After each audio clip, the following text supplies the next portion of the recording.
धोती फटी से लपटे दुपटी और पायो पायन की अभिराम। द्वार खड़ो तुझ दुर्बल एक रयो चकिसो वसुधाभिराम। पूछत दीन दयाल निधि तो बतावत आपनो नाम सुदामा। अपना नाम सुदामा बता रहा है और जैसे ही सुदामा शब्द सुना, अरे सुदामा आया है, भगवान भागने लगे और भागते भागते आज पीतांबर भी छूट गया। वरना पीतांबर कभी नहीं छूटता था। पीला दुपट्टा कंधे से उतरकर नीचे गिर गया, मानो दुपट्टा कह रहा है, क्योंकि पृथ्वी डोलने लगी, पृथ्वी हिलने लगी। दुपट्टा नीचे गिरकर कह रहा है, चिंता मत कर, कोई मित्र आया है। द्वार पर गए तो देखा सुदामा खड़े हैं, पैरों में विवाइयां हैं, बूढ़े हो चले हैं। अंदर लेकर आए, अरे मित्र तुम्हारी ये दशा, तुम इतने दिन तक क्यों नहीं आए? कहां रहे तुम इतने दिनों तक? सुखदेव भगवान कह रहे हैं, परीक्षित सोने के सिंहासन पर बैठाया, सोने के सिंहासन पर बैठाकर पैरों की तरफ देखा तो पैरों में विवाइयां पड़ी हैं, कांटे चुभे हैं। हे मित्र जी तुमने क्या दशा बनाई? ऐसे बेहाल निवाइन को पग कंटक जाल लगे पूनी जोए। हाय महादुख पाए सखा तुम आए नहीं इतने दिन खोए। इतने दिनों से क्यों नहीं आए? तुरंत भगवान ने एक एक कांटा निकाला अपने मुंह से चरणों में से कांटा निकाला। एक एक कांटा निकाल रहे हैं, मानो एक एक वेदना कम कर रहे हैं। तुरंत का जल्दी से जल्दी परात लेकर आओ, जल की परात लेकर आओ, मैं अपने मित्र के चरण धोना चाहता हूं। लेकिन जब तक परात आती तब तक तो भगवान ने अपने नेत्रों के जल से ही चरण धो दिए। देखी सुदामा की दीन दशा, करुणा करके करुणानिधि रोए। पानी परात को हाथ छुवत नहीं, नैनन के जल से पग धोए। नैनों के जल से ही पग धो दिए, चरण धो दिए। जब तक परात आती हाल चाल पूछा, कहा मित्र बहुत दिन लगाए तुमने, बचपन की तुम्हारी कहानियां, बचपन के तुम्हारे किस्से मुझे याद आते हैं। सुदामा बचपन का मित्र है, गुरुकुल का मित्र है। ये सुदामा कोई साधारण नहीं है। लोग सुदामा की मजाक बनाते हैं कि सुदामा तो मांगने गया है। अरे सुदामा मांगने नहीं, सुदामा तो देने गया है। ब्राह्मण है, ब्राह्मण किसका क्या लेता है? ब्राह्मण तो देता है। थोड़ी सी दक्षिणा दो ब्राह्मण को, ब्राह्मण आशीर्वाद देता है। मंत्रार्था सफला संतु पूर्णा संतु मनोरथा शत्रुनाम बुद्धिनाशस्तु मित्राणाम उदयस्तव। तुम्हारे मन की कामना पूर्ण होने की आशीर्वाद तुम्हें प्रदान कर देता है। खुद भले ही निर्धन रहे, लेकिन ब्राह्मण के आशीर्वाद से बड़े बड़े लोग धनाढ्य बन जाते हैं। सुखदेव कह रहे हैं, परीक्षित कि सुदामा कहा कि मित्र विवाह किया होगा तुमने? कि हाँ विवाह तो किया है। तो मेरी भाभी ने भेंट भेजी होगी फिर मेरे लिए कुछ? याद आई पोटली छिपा रहे हैं कि इतने बड़े वैभव के सामने छोटी सी पोटली क्या दिखाऊं मैं? भगवान ने देखा कुछ छिपा रहे हैं, भगवान ने हाथ बढ़ाया और पोटली को छीन लिया। चावल की पोटली थी, खोला, एक मुट्ठी, दो मुट्ठी, तीन मुट्ठी, जैसे ही खाने लगे रुक्मणी आदि रानियों ने हाथ पकड़ लिया कि सब कुछ देना चाहते हो क्या? स्वयं कंगाल बनना चाहते हो क्या? इसके बाद भोजन मंगाया, भोजन की थाली सामने आई, सोने चांदी के बर्तन में पदार्थ रखे हैं। कहा कि मित्र भोजन करो। 6 दिनों से बच्चों ने कुछ नहीं खाया। अपने छोटे छोटे बच्चों की याद आ गई सुदामा को। अपने बच्चों की याद आई कि 6 दिन से भोजन नहीं किया, मेरे सामने भोजन, जैसे तैसे भगवान ने भोजन कराया। रो रहे हैं सुदामा कि रो क्यों रहे हो? कि बस तुझे देखकर रोना आ रहा है। ये सुदामा और कन्हैया की मित्रता ऐसी है कि लोग इसकी मिसाल दिया करते हैं। ये सुदामा दरिद्र हो गया, ये दरिद्रता सुदामा ने स्वयं ग्रहण की है। कैसे? कहा कि जब गुरुकुल में पढ़ते थे, एक दिन वन जा रहे थे तो गुरु मां ने कहा कुछ लेकर चले जाओ, कुछ भोजन के लिए। सुदामा ने कहा कि कृष्ण और मैं वन जा रहे हैं लकड़ी चुगने के लिए, कुछ भोजन है क्या? तो चने रखे थे, कहा कि ये चने लेकर चले जाना, बाकी तो कुछ नहीं, बाकी कुछ मेरे घर में अभी नहीं है, तुम चने लेकर चले जाना और दोनों मिलकर खा लेना। कहा कि ठीक है। तभी दुर्वासा ऋषि आए, सुदामा कन्हैया को बुलाने गए थे। सुदामा जी जब लौट कर आए तो कन्हैया ने कहा कि मैं आ रहा हूं, तू तैयारी कर। तभी दुर्वासा ऋषि आए। दुर्वासा ऋषि ने आकर भिक्षा मांगी गुरुकुल में कि भोजन की भिक्षा मुझे दे दो। तो गुरु मां ने कहा कि भोजन तो नहीं, भोजन तो कुछ नहीं है, आप और कुछ मांग लो। कि नहीं, मुझे तो भोजन ही चाहिए। मना कर दिया कि भोजन तो है ही नहीं, और वाकई नहीं था, केवल चने रखे थे। और चने का वचन तो गुरु मां ने सुदामा को कह दिया कि तुम लेकर चले जाना, ये चने इनको कैसे दान कर दे। दुर्वासा ऋषि ने योग दृष्टि से देखा कि चने रखे हुए हैं, लेकिन फिर भी मुझे मना कर दिया गुरु मां ने, तो शाप दे दिया। जाते हुए शाप दे दिया कि जो भी इन चनों को खाएगा वो दरिद्र हो जाएगा। इस बात को सुदामा ने सुन लिया था। और जो वन में जब गए लकड़ी चुनने के लिए वर्षा हुई। एक डाल पर कन्हैया बैठ गए और एक डाल पर सुदामा बैठ गए। तो चने मांगने लगे कन्हैया, तो सुदामा ने मना कर दिया कि मेरे पास चने नहीं है। क्यों? क्योंकि जानते हैं कि जो खाएगा वो दरिद्र हो जाएगा, तो कहीं मेरा मित्र दरिद्र ना हो जाए, इसलिए चने नहीं दिए, स्वयं उसका भक्षण कर लिया। लेकिन लोग इसको दृष्टि से देखते हैं कि सुदामा ने अकेले खाए। अरे अकेले इसलिए खाए कि अपने मित्र को दरिद्रता से बचाया। सुदामा ने उसको धनाढ्य बना दिया, स्वयं दरिद्र हो गए। और मित्रता होती ही ऐसी है, अपने आप भले ही कठिनाई हो जाए लेकिन मेरे मित्र को कोई समस्या ना आए, वो मित्रता होती है। आप भंडारा करो तो भीड़ लग जाती है, आप कोई पार्टी करो तो लोग खाने के लिए आ जाते हैं, आप शादी करो कितने ही कार्ड बांटो लोग आ जाएंगे। सच्चा साथी, सच्चा मित्र तो वो है जो दुख में भी आए। भोजन करने तो सब आ जाएंगे, अभी भंडारा करने लगो तो सब, किसी को कहने की जरूरत नहीं पड़ती, लेकिन दुख में जो काम आए वो मित्र होता है। सच्चा मित्रता उसको कहते हैं। तो सुदामा ऐसे ही मित्र हैं। क्या तुमने विवाह किया है? कि हाँ विवाह तो किया है।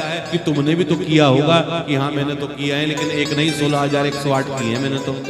सुदामा जी सोचने लगे एक में भी नहीं बुलाया, मेरा तो एक हुआ, चलो मैं नहीं बुला पाया, लेकिन इसके इतने सारे हुए, किसी में नहीं बुलाया। मुझे खुद नहीं पता कि कब हो गए।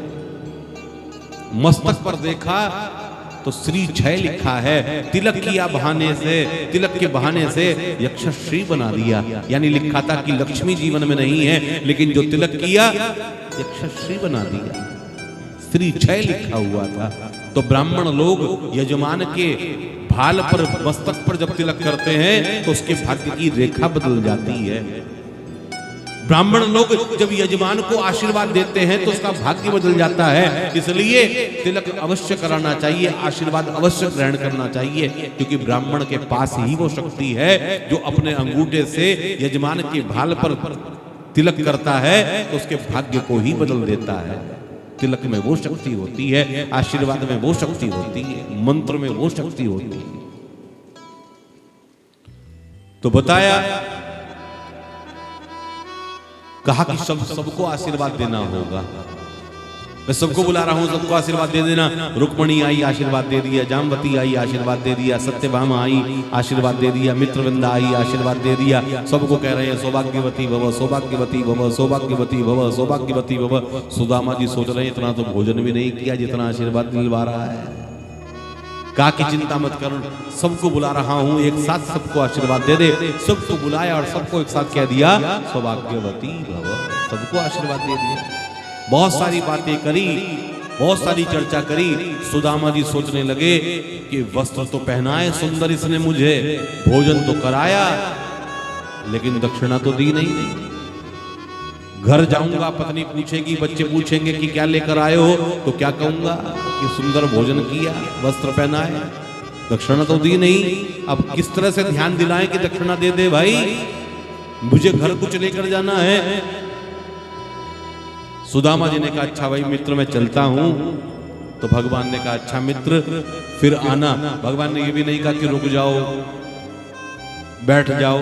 चलने लगे तो कहने लगे एक काम करो, तुमने राजसी वस्त्र पहन रखे हैं ना, ये अपने फटे पुराने वस्त्र पहन लो, कहीं तुम्हें कोई लूट ना ले। तो वस्त्र भी उतरवा लिए।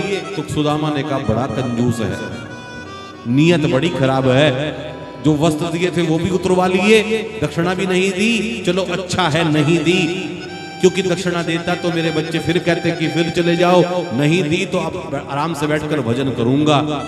बाहर तक छोड़ने के लिए भगवान नहीं गए, द्वार पर जैसे ही निकले, द्वार पर जैसे ही सुदामा आए तो सुदामा की जय जयकार होने लगी। जय हो सुदामा की, जय हो सुदामा। सुदामा जी सोचने लगे मेरी जय जयकार किस लिए हो रही है भाई, क्यों कर रहे हो मेरी जय जयकार? कि लाखों को देखा है इस द्वार पर खाली हाथ जाते हुए भंडार भरकर लाते हैं, ये पहला संत ऐसा है जो खाली हाथ गया था और खाली हाथ ही बाहर आ रहा है, ये पहला संत ऐसा है। अपने नगर को पहुंचे तो देखा सुदामा हॉस्पिटल, सुदामा मिष्ठान भंडार, सुदामा वस्त्रालय, सुदामा ये सुदामा वो, सुदामा सुदामा के बोर्ड लगे हुए हैं। तभी सोचने लगे मैं कौन सी नगरी में आ गया हूँ। अपने भवन की जगह पर जहाँ पर देखा, जहाँ पर छोटी सी कुटिया थी, झोपड़ी थी, वहां पर बड़ा भवन बना हुआ है। ओहो लगता है मेरी जगह पर किसी ने कब्जा कर लिया। चलने लगे वहां से, तभी सेवक आए और सेवक आकर कहने लगे सुदामा जी अंदर चलिए, भवन में आपकी पत्नी सुशीला आपको बुला रही है। अंदर जो गए, मखमल के गद्दे पर बैठी है, सोने चांदी के बर्तन में अपने बच्चों को भोजन करा रही है, वैभव दिखाई दे रहा है, ऐश्वर्य दिखाई दे रहा है। कहा सुशीले तू? कहा कि हाँ। ये सब कहां से आ गया? कि जहां आप गए थे उन्होंने ही कृपा कर दी, उन्होंने कृपा कर दी। कि कहाँ है वो? तभी भगवान अंदर से आए, गोल गोल टोपी लगाई है, गोल गोल चश्मा, ऊंची सी धोती, एक मुनीम का रूप बनाकर भगवान आए। कहा कि मैं, तू मालिक है, मैं तेरा मुनीम हूं। कहा कन्हैया तू जब तुझे आना ही था तो मुझे साथ ले आता, मैं पैदल चलकर आ रहा हूं। कि तेरे जैसे संत को ये धरती चाहती है, तेरे जैसा संत ही इस धरती के चरणों को छूना, तेरे चरणों को छूना चाहती है धरती। अगर तुझे रथ पर सवार कर लेता तो धरती को शिकायत रह जाती। संतों की धूल चाहिए। तो बताया जीवन में कभी अभिमान मत करना, मुनीम बनकर रहना, मालिक मत बनना। किसके मुनीम बनना? भगवान के। भगवान को कहना कि ये कारोबार, ये घर बार, ये संसार, ये धन, इसके मालिक आप हो, मैं तो केवल आपका सेवक हूं। ये दृष्टि रखना। आप मालिक बनने का प्रयास मत करना, क्योंकि मालिक जो होता है उसको बहुत टेंशन होती है, मुनीम को टेंशन नहीं होती। अरे फैक्ट्री में चाहे आग लग जाए, मुनीम के पास फोन आ जाए, मुनीम कहेगा हाँ जी आग लग गई, कह ले कोई बात नहीं सुबह देखेंगे। लेकिन मालिक तो चिंता में बना रहता है।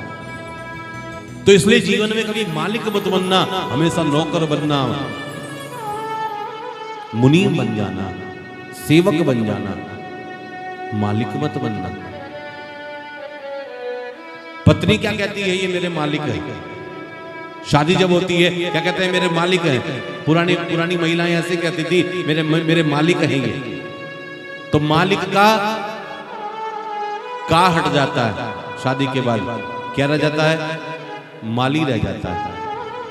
का तो हट जाता है शादी होते ही, केवल माली बनकर रह जाता है। जैसे माली रक्षा करता है, उसी तरह से परिवार की वो भी रक्षा करता है। बच्चे हो जाते हैं तो क्या बन जाता है? बच्चे हो गए पापा बन गया, बच्चों के बच्चे हो गए तो बाबा बन गया। बच्चे क्या कहते हैं? बाबा। बाबा कौन होता है? तो द्वार पर आता है भिक्षा मांगने, उसको बाबा कहते हैं। और घर में दादा को भी बाबा कहते हैं। एक लड़का की लड़की है, लड़की अपने घर चली गई, लड़की के लड़का हो गया। जब अपने परिवार ने नहीं पूछा तो लड़की की तरफ गया, लड़की की तरफ गया तो लड़की के बच्चों ने क्या कहा? नाना। नाना यानी हमारा और तुम्हारा तो कोई संबंध नहीं। लेकिन फिर भी संबंध बना रहा है। बाबा और नाना बन गया, लेकिन फिर भी भगवान को याद नहीं कर पा रहा है। भगवान को याद कर लो, क्योंकि कर्णम कारणम कर्ता विगता गहनम गुह्यम गे सब परमात्मा है। करने वाले तो परमात्मा है, हमारा तो केवल नाम हो रहा है। जो ये दृष्टि रखे कि भाई मैं कुछ नहीं, भगवान कर रहे हैं, फिर देखना भगवान कितने प्रसन्न होते हैं। मेरा आपकी कृपा से सब काम हो रहा है। मेरा आपकी कृपा से सब काम हो रहा है। मेरा आपकी कृपा से सब काम हो रहा है। मेरा आपकी कृपा से जय हो सब काम हो रहा है। करते हो तुम कन्हैया, करते हो तुम कन्हैया, करते हो तुम कन्हैया, करते हो तुम कन्हैया। मेरा नाम हो रहा है। मेरा आपकी कृपा से सब काम हो रहा है। मेरा आपकी कृपा से सब काम हो रहा है। जय हो। जय जय श्री राधे।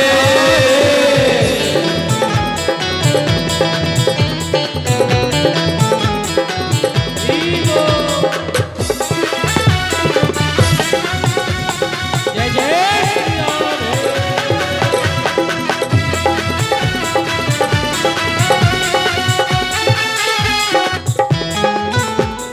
पतवार के बिना ही मेरी नाव चल रही है। पतवार के बिना ही मेरी नाव चल रही है। हैरान है जमाना, मंजिल भी मिल रही है। ओ हैरान है जमाना, मंजिल भी मिल रही है। करता नहीं मैं कुछ भी, करता नहीं मैं कुछ भी, मेरा नाम हो रहा है। मेरा आपकी कृपा से सब काम हो रहा है। करते हो तुम कन्हैया, करते हो तुम कन्हैया, मेरा नाम हो रहा है। मेरा आपकी दया से सब काम हो रहा है। आपकी कृपा से सब काम हो रहा है।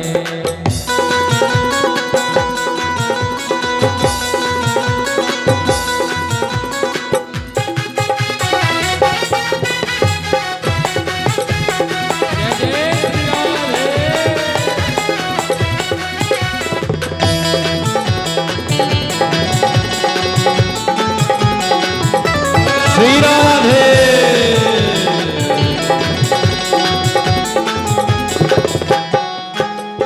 तुम साथ हो जो मेरे, किस चीज की कमी है। तुम साथ हो जो मेरे, किस चीज की कमी है। किसी बात की अभी अब परवाह भी नहीं है। इस बात की अभी तक परवाह ही नहीं है। तेरे साथ ये गुलाब, हो तेरे साथ ये गुलाम अब गुलफाम हो रहा है। आपकी कृपा से सब काम हो रहा है। करते हो तुम कन्हैया, करते हो तुम कन्हैया, मेरा नाम हो रहा है। मेरा आपकी कृपा से सब काम हो रहा है। सब काम हो रहा है।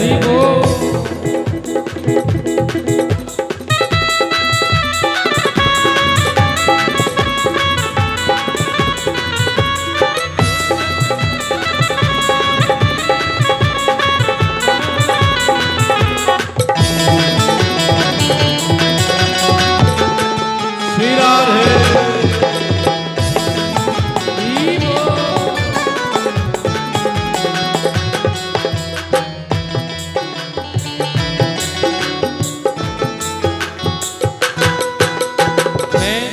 नहीं हूँ काबिल तेरा प्यार कैसे पाऊं, हो मैं तो नहीं हूँ काबिल तेरा प्यार कैसे पाऊं। कन्हैया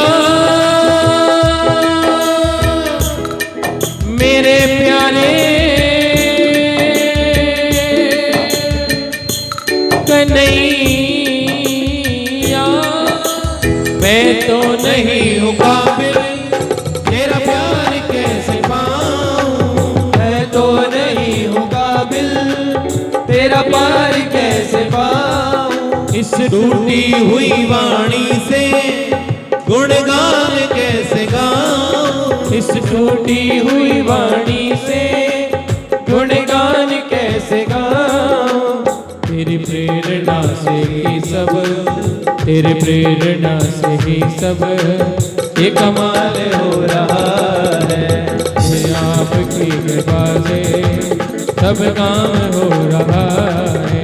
करते हो तुम कन्हैया, करते हो तुम कन्हैया, मेरा नाम हो रहा है।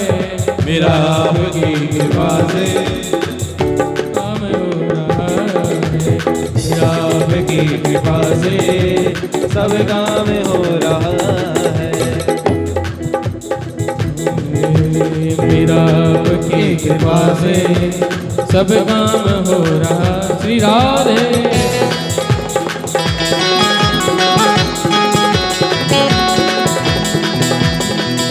कि अखियों में तो बस जा, अखियां मैं बंद कर लूं, अखियों में तो बस जा, अखियां मैं बंद कर लूं। पहले तेरी आंखों से बातें मैं चंद कर लूं, पहले तेरी इन आंखों से बातें तेज कर लूं। तेरी मेरी बातों पे, तेरी मेरी बातों ने मुझे देखा गीत मितवा।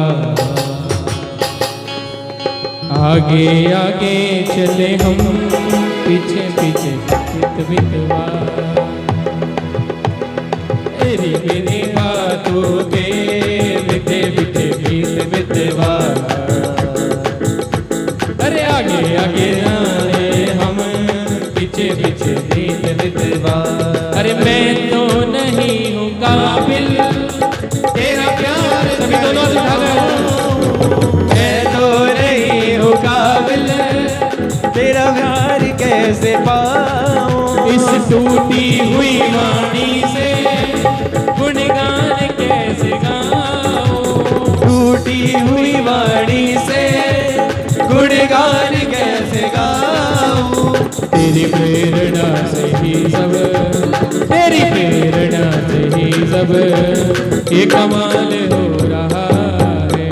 मेरा आपकी कृपा से सब काम हो रहा है। दोनों हाथ उठाएं सभी, आगे वाले पीछे वाले सभी, अंदर वाले और बाहर वाले सभी हाथ उठाकर श्री राधे राधे गोविंद गोविंद राधे, राधे राधे गोविंद गोविंद राधे। और ऊपर वाले भी हाथ उठाएं जो ऊपर खड़े हैं।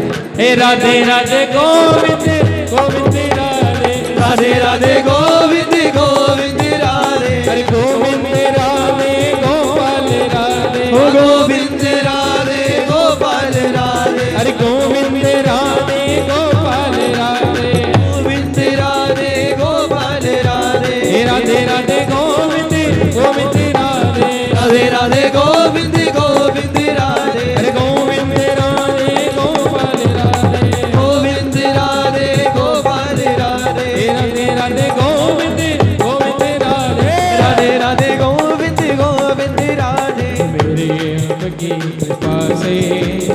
सब काम हो रहा है। मेरा आपकी काम हो रहा है। जय जय श्री राधे। तो सुखदेव जी कहते हैं ऐसे सुदामा के ऊपर कृपा की। उसके बाद बताया खग्रास ग्रहण पड़ा और ये कथा उत्तरार्ध की ओर प्रारंभ हो रही है, यानी विश्राम की ओर जा रही है। खग्रास ग्रहण पड़ा, कुरुक्षेत्र में सब लोग आए, देवकी वसुदेव भगवान कृष्ण नंद बाबा यशोदा सब गोपियां गोप कुमार सब आए, भगवान सबसे मिले, लेकिन मिलने में केवल औपचारिकता है। मिले सबसे लेकिन डूबे नहीं। बचपन की खूब सारी बातें करी।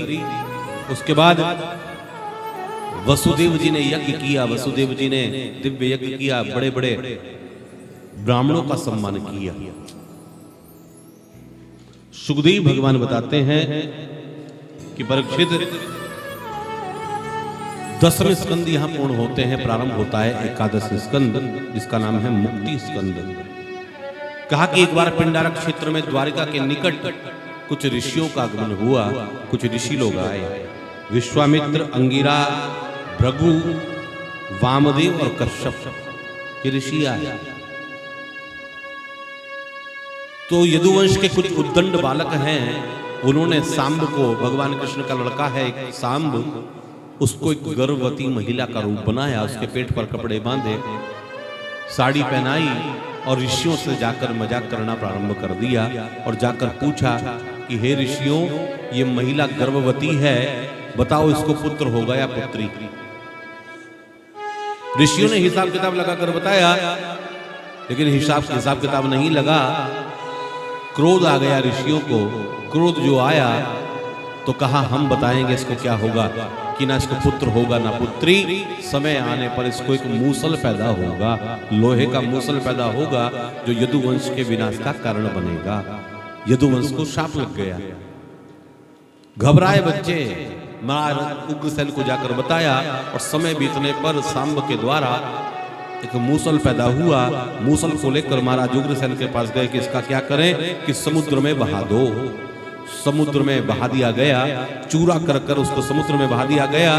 कुछ टुकड़ा बाहर गिर गया, कुछ चूरा बाहर गिर गया, जिससे एल नाम की घास तैयार हो गई। एल नाम की घास ऐसी होती है जो तलवार का काम करती है। और एक टुकड़े को, लोहे के टुकड़े को एक मछली ने निगल लिया, मछली को व्याध ने पकड़ लिया और व्याध अपने घर गया। मछली का पेट चीरा तो लोहे का टुकड़ा निकला, उसने अपने तीर पर लगा लिया कि कभी कोई शिकार मिलेगा तो इसी तीर से मैं करूंगा। योजना बन गई यदुवंश के विनाश की। और एक दिन बताया सभी भगवान के पास उद्धव जी आए और सारे यदुवंशी तीर्थ यात्रा पर चले गए। तीर्थ यात्रा पर गए, खूब वर्षों तक तीर्थ यात्रा करी। इधर उद्धव जी आए और उद्धव जी ने आकर कहा भगवान से कि प्रभु मैं जानता हूं वो समय निकट आ गया है, अब धरती को छोड़कर आप जाने वाले हैं, तो मैं भी आपके साथ चलूंगा। भगवान ने कहा ना कोई किसी के साथ आया है, ना कोई किसी के साथ जाएगा। व्यक्ति अकेला ही आता है और अकेला ही जाएगा। किया हुआ कर्म, सुनी हुई भागवत, दिया हुआ दान, ये साथ जाता है। दिव्य उपदेश दिया और कहा, दत्तात्रेय का प्रसंग सुनाया कि दत्तात्रेय ने 24 गुरु बनाए और सबसे कुछ ना कुछ सीखा। तो जीवन में गुरु जरूर बनाना, मंत्र जरूर लेना। गुरु होगा और मंत्र होगा तो आपका बल बढ़ेगा, आपकी शक्ति बढ़ेगी, आपकी समस्याओं का समाधान होगा। तो दत्तात्रेय ने 24 गुरु बनाए और 24 गुरु बनाकर सबसे कुछ ना कुछ सीखा। जिससे जहां शिक्षा मिल जाए वहां से शिक्षा ले लेनी चाहिए। उसमें उम्र नहीं देखनी चाहिए कि भाई ये उम्र में छोटे हैं, छोटे हो या बड़े हो, जहां से ज्ञान मिल जाए वहां से ज्ञान लेना चाहिए। तो जैसी एक कुंवारी कन्या को भी गुरु बनाया, कुंवारी कन्या अपने घर को छोड़कर चली जाती है, उसी तरह से संसार को एक दिन छोड़कर हमें और आपको भी जाना है। तो संसार से इतना प्रेम ना करो तो छोड़ने में दिक्कत हो। रहो संसार में, अपने कर्तव्यों का पालन करो, लेकिन चिपको नहीं। चिपकोगे तो दिक्कत हो जाएगी। तो बताया कुंवारी कन्या से सीखा, जैसे घर को छोड़कर चली जाती है और फिर ससुराल की हो जाती है। शुरू शुरू में आती है, बड़ी तारीफ करती है, जल्दी जल्दी आती है और फिर धीरे धीरे धीरे धीरे रम जाती है, फिर आने का समय नहीं मिलता और एक दिन ये आ जाता है कि वो अपने घर में बिल्कुल व्यस्त हो जाती है। तो 24 गुरु बनाकर सबसे कुछ ना कुछ सीखा। उद्धव जी ने कहा तो प्रभु मेरे लिए क्या किया है? प्रभु आपका दर्शन करना हो, कलिकाल आ रहा है, आपका दर्शन करना हो तो लोग कैसे करेंगे? तो भगवान ने कहा कि दो ही जगह मेरा दर्शन होगा, एक तो बद्री का क्षेत्र में बद्रीनारायण के रूप में मैं दर्शन दूंगा और दूसरा मेरा शब्द अवतार हो रहा है, भागवत में मैं बस रहा हूँ। भागवत को जो सुनेगा तो समझना मुझे ही सुनेगा, भागवत को जो स्पर्श करेगा समझना मुझे ही स्पर्श करेगा और भागवत को सिर पर लेकर जो चलेगा वो समझना वो मुझे ही सिर पर लेकर चलेगा। और कहा कि जिसके घर में ये भागवत होगी समझना वो मेरा सबसे प्रिय बन जाएगा। भगवान ने अपने मुख से ये वचन दिए हैं। कहा कि जिसके माध्यम से कथा होती है वो भगवान का प्रिय हो जाता है, उसके जीवन के सारे क्लेश समाप्त हो जाते हैं, उसके जीवन से दुख चला जाता है। किसी ने कहा कि महाराज दुख तो आता है लेकिन दुख को सहने की शक्ति प्रदान कर देते हैं भगवान। दुख को सहने की शक्ति प्राप्त हो जाएगी। ऐसा नहीं होगा कि कथा सुनने के बाद दुख नहीं आएगा। दुख तो जीवन की एक नीति है, आएगा। सुख और दुख तो जीवन में आता ही है, लेकिन सुख और दुख को झेलने की शक्ति हमारे अंदर आ जाएगी। किसी ने कहा कि भागवत में कितना खर्चा आता है? तो कहा भागवत में आता है जितना एक कन्या के विवाह में खर्चा आता है उतना एक भागवत में आता है। लेकिन मेरे हिसाब से ये वाली बात गलत लगती है। भागवत में तो बहुत कम खर्चा आता है, शादी तो बहुत करोड़ों रुपए की होती है। करोड़ों में तो बहुत सारी भागवत हो जाएंगी। मन में भगवान की भक्ति हो तो ये भागवत होती है, मन में भक्ति ना हो तो ये भागवत पैसे से नहीं होती। पैसा तो लाखों आदमियों पे होता है, लेकिन भागवत तो कहीं कहीं होती है, कृपा से होती है। पैसे से भागवत नहीं होती, भाव से भागवत होती है। तो आपका भाव होता है तो भागवत हो जाती है। मित्तल साहब कहने लगे कि घर में ही करनी है। हमने कहा कि घर में ही कर लो या बाहर कर लो, आपकी श्रद्धा चाहिए। और श्रद्धा का आज प्रमाण मिल गया हमें। प्रमाण क्या मिला कि घर में ही 7 दिनों तक आनंद की वर्षा हुई। वरना कहीं कहीं तो ऐसा होता है कि 1 घंटा बोलना भी हमारे लिए भारी हो जाता है। 7 दिन काटने बड़े भारी हो जाते हैं, कहीं कहीं ऐसा होता है। लेकिन मित्तल साहब की श्रद्धा और भाव इतना शुद्ध